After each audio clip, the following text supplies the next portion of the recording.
देता है, कोई हेल्थ में देता है, तो उसका यूटिलाइजेशन होता रहता है बड़ा पैसे का। तो जो वक्त करता है, वाकिफ होता है, वो अपनी जायदाद किसी पर्पज से वक्त करता है।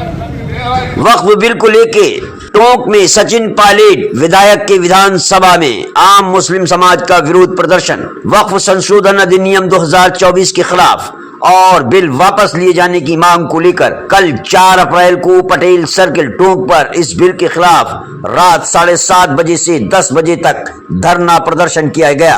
इस बिल का विरोध में टोंक का समस्त मुस्लिम समाज सड़कों पर नजर आया। यह धरना किसी राजनीतिक या सियासी पार्टी की तरफ से न किया गया, बल्कि शहर के उलेमा, समाज सेवी और युवाओं और महिलाओं का विरोध प्रदर्शन था। इस मौके पर मुफ्ती आदिल नदवी, मुफ्ती अब्दुल रहमान, एडवोकेट काशिफ जुबैरी, अब्दुल लतीफ, वक्फ बोर्ड के सदर मतीन मिर्जा, युवा पार्षद रहे यूसुफ इंजीनियर, मोहसिन रशीद सहित शहर के कई युवा, महिला और समाज सेवी शामिल हुए। टोंक से संवाददाता नासिर खान की रिपोर्ट।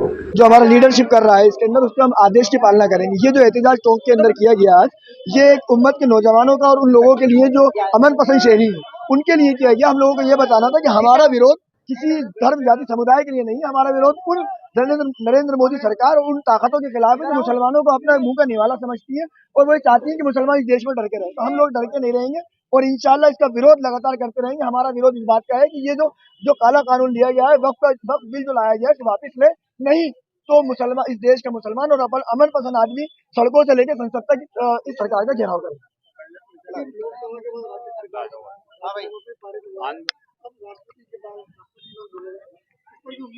देखिए, हमें किसी से भी कोई उम्मीद नहीं है, हमें इन सरकारों से कोई उम्मीद नहीं है। हमारी उम्मीद न्यायपालिका है। अगर ये सरकार से ये राष्ट्रपति से अनुमोदन होकर ये कानून बनता है, जहाँ तक मुझे लग रहा है कि ये बन जाएगा, तो इंशाल्लाह हम लोग इसे सुप्रीम कोर्ट के अंदर चैलेंज करेंगे। वही हमारी जो अनुच्छेद 19 के अंदर जो हमारा अधिकार है स्वतंत्रता के साथ और तेजी के साथ विरोध करने का, ये विरोध लगातार चलेगा। जिस तरह किसान भाइयों ने 700 शहादतें देके इसको किसान बिल को वापस लिया, इंशाल्लाह हम लोग इस वक्त बिल को वापस लेने के लिए सरकार को मजबूर करेंगे, इंशाल्लाह। देखिए, टोंक से आवाज उठी है, आवाज कहीं से भी उठी है, हक के लिए जब भी आवाज उठती है तो बातिल को बेरा कर देती है। ये हमारी आवाजें जो है आज इंशाल्लाह नरेंद्र मोदी सरकार को बेरा कर देती है।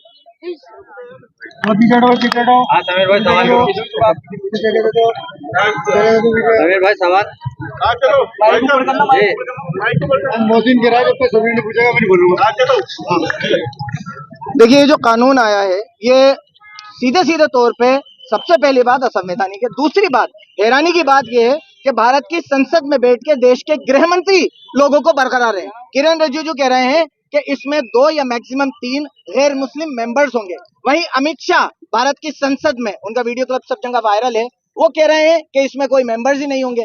हैरानी की बात यह है कि अगर अल्पसंख्यक मामलात मंत्री और देश के गृह मंत्री जो सब कुछ बागडोर संभाल रहे हैं, उन दोनों के बीच में ही सामंजस्य नहीं है, तो ये बिल किसने बनाया?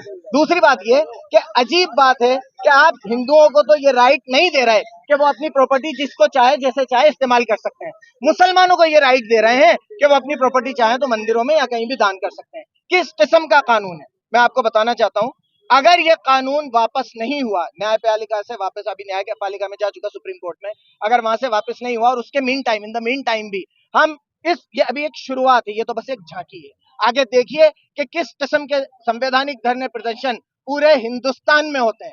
टोंक से शुरू हुई ये आग, इंशाअल्लाह ताला संविधान को बचाने के लिए हम किसी भी हद तक जाएंगे और पूरे हिंदुस्तान में वक्फ एक्ट के खिलाफ धरने प्रदर्शन होंगे, ये बात तय है। लड़ाई हमारी जान देने तक।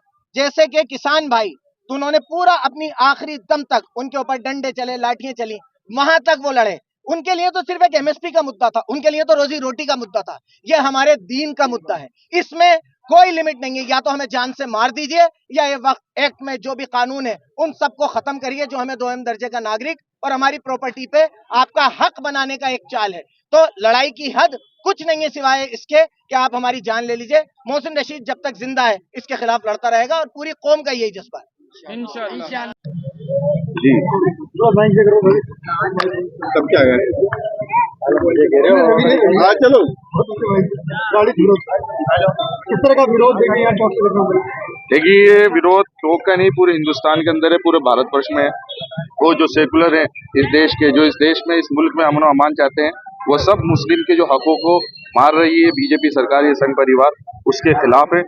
जैसा कि आपने देखा कि लोकसभा के अंदर भी कितने ही सांसदों ने कांग्रेस के हैं और जो भी इस दर्द को रखते हैं, मुसलमानों के दर्द को रखते हैं, उन्होंने अपनी अपनी बात रखी और पुरजोर तरीके से रखी।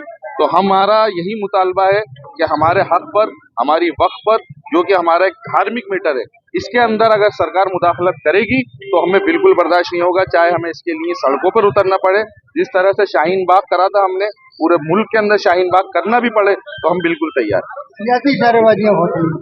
सियासी इशारेबाजी ये है क्योंकि एक आवाम के दिल के अंदर ठेस होती है कि उसने एक नुमाइंदा चुनाया है और वो उसके दबे कुचले तबके की आवाज बनकर विधानसभा लोकसभा के अंदर बोलेगा। तो ये अगर मीडिया के ही सामने कोई गोलमोल बात करके बोल रहा है और बिल्कुल साफ बात नहीं कर रहा, जिन्हों की पेट भर भर के वोट दिए हैं, तो ये हमारे लिए नाकाबिले बर्दाश्त है। पायलट ने भी आज बयान दिया है। जी बिल्कुल, मैंने आपकी ही पोस्ट से, आपके ही जरिए से देखा कि सचिन पायलट साहब ने तोड़ मरोड़ के बयान दिया है, जो कि हमारे विधायक महोदय हैं, हमारी पार्टी के हैं। इतने बड़े नेता को इस तरह से तोड़ मरोड़ के बयान देना कि रिफॉर्म की शक्ल में अमेरिका का बना, अरे सीधे बोलने में क्या तकलीफ आ रही है कि मुसलमानों के खिलाफ बिल ला रहे हैं, जिसका हम बिल्कुल समर्थन नहीं करते। हमें यही उम्मीद थी पायलट साहब से, अगर टोक आएंगे तो हम पुरजोर तरीके से पूछेंगे उनसे।